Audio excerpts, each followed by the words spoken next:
রাতে সবাই খাওয়া দাওয়া করে উঠলো। এখন বললো যে মরিয়ম, মীরা এদিকে আসো। আমি একটা কথা বললাম, এখন কিন্তু অনেক রাত হয়ে গিয়েছে, আমরা ঘুমিয়ে পড়ি। মরিয়ম ঘুমালো, মীরাও ঘুমালো। এরপরে কি করলো, মরিয়মের ভাই অর্থাৎ আরাফাত সে ঘুমাতে গেল। সে একটু ভয় ভয় ছিল, বললো যে এখন তো রাত হয়ে গিয়েছে বেশ, আমার ঘুমাতে হবে, আগে লাইটগুলো নিভিয়ে নিই। সব লাইট নিবানো আছে তো?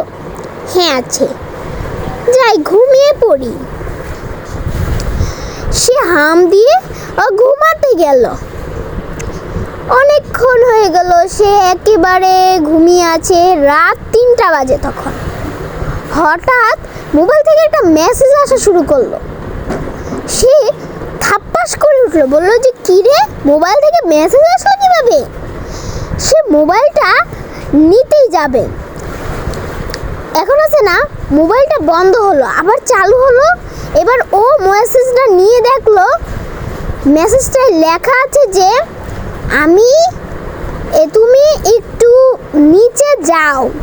সে তো ভয় পেয়ে গিয়েছিল যে এত ভয়ঙ্কর মেসেজ কিভাবে আসবে মোবাইলে, তারপর রাত করে। এত রাত্রে মেসেজ আসার তো কথা না, আবার 3টাও তো বাজছে রাত। এখন কি করার? আমি তো ভুলে গিয়েছিলাম যে রাত 3টা বাজে। আস্তাগফিরুল্লাহ, রাত 3টা বাজে, এখন আবার মেসেজ আসবে কিভাবে? এবার কি করি?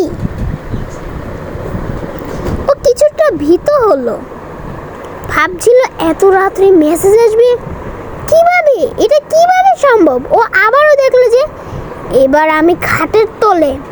ও খাটের তলে তাকাতে কাউকে দেখলো না, অচেনা নাম্বার, এর জন্য অনেক ভয় পেয়ে গেল। শুয়ে পড়লো, ঘুমালো। ঘুমিয়ে আছে সে, মোবাইলটাও আস্তে আস্তে বন্ধ হয়ে গেল। প্রায় আধা ঘন্টা হয়ে গেল। সো আধা ঘন্টা পরে আবার একটা কত জোরে জোরে মেসেজ আসা শুরু করলো, কলের মতো। ও তো এবার একটু স্বাভাবিক হয়ে উঠলো, মনে ছিল তার শান্তি।